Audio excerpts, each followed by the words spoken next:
சிவன் அப்படின்னா அவருக்கு பலவிதமான அவதாரங்கள் இருக்குது, பலவிதமான க்ஷேத்திரங்கள் இருக்குது. இந்த பூமியில் 274 சைவ க்ஷேத்திரங்கள் சொல்லப்பட்டிருக்கு சிவனுக்கு. எப்படி நம்ம வைணவ திவ்ய தேசத்தில் 108 சொல்கிறோமோ அந்த மாதிரி பரமேஸ்வரனுக்கு 276 சைவ க்ஷேத்திரங்கள் நிறையா இருக்குது. அதில் இந்த பஞ்சபூத ஸ்தலங்கள் எல்லாருக்கும் தெரியும். காஞ்சிபுரம், திருவானைக்காவல், திருவண்ணாமலை, இந்த மாதிரி பஞ்சபூத ஸ்தலங்கள், காளஹஸ்தி, அந்த மாதிரி ஒவ்வொரு பஞ்சபூதத்தில் இருக்கக்கூடிய ஸ்தலங்களுக்கு பகவானை போய் எல்லாரும் வழிபட்டு பரமேஸ்வரனுடைய ஒரு ஆசீர்வாதத்தை எல்லாரும் வாங்கிக்கிறார். சிவனை வழிபட வழிபட என்ன ஆகும் அப்படின்னு சொன்னால் நம்மளுக்கு முதல்ல ஆத்ம ஞானம் கிடைக்கும். சிவனை பற்றி எல்லா விதமான புராணங்களும் 4 விதமான வேதத்திலையும் சிவனை புகழாததே கிடையாது.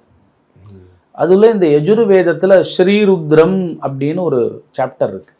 அது மொத்தம் 27 பேராகிராஃப் இருக்கு. அது முழுக்க முழுக்க பரமேஸ்வரனுடைய ஒரு வர்ணனையை சொல்கிறோம். அந்த பரமேஸ்வரனாகப்பட்டவர் எப்படி இருக்கார் அப்படின்னா ரொம்ப ஒரு கோபமாக இருக்கக்கூடிய ஒரு சொரூபத்தை உடையவர்.